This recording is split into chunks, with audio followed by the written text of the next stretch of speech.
மதுரை பறவை காய்கறி சந்தையில் வியாபாரி வெட்டி கொலை செய்யப்பட்டுள்ளார். கூடுதல் தகவல்களை செய்தியாளர் சுபாஷிடம் கேட்கலாம். சுபாஷ், வெட்டி கொலை செய்யப்பட்டது யாரு, என்ன நடந்தது, இந்த சம்பவத்தில் ஈடுபட்டது யாரு? கண்டிப்பாக திலகவதி, மதுரை பறவை காய்கறி சந்தையில் வியாபாரியை அதிகாலையில் வெட்டி படுகொலை செய்துள்ளனர்.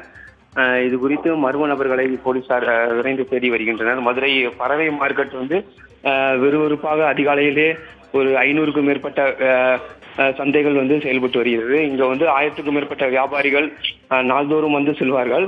இந்த நிலையில் இன்று அதிகாலை அந்த பறவை காய்கறி சந்தையின் பகுதியில் வியாபாரி மர்ம நபர்கள் இருட்டில் வெட்டி வெட்டி படுகொலை செய்துள்ளனர். அந்த ரத்த வெள்ளத்தில் அந்த வியாபாரி சம்பவ இடத்தில் உயிரிழந்துள்ளார்.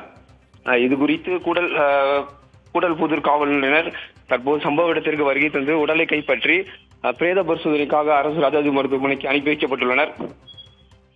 தொடர்ந்து இது குறித்து மர்ம நபர்கள் யார், எதற்காக படுகொலை செய்தார்கள் என்பது குறித்தும் விசாரணையானது மேற்கொள்ளப்பட்டு வருகிறது. அதிகாலையிலே மதுரையில் காய்கறி சந்தையில் அதிகமான மக்கள்கள் கூடும் காய்கறி சந்தையில் படுகொலை செய்யப்பட்டுள்ள சம்பவம் பகுதியில் பெரும் பரபரப்பாக பேசப்பட்டு வருகிறது. திலகவதி, விவரங்களுக்கு நன்றி சுபாஷ்.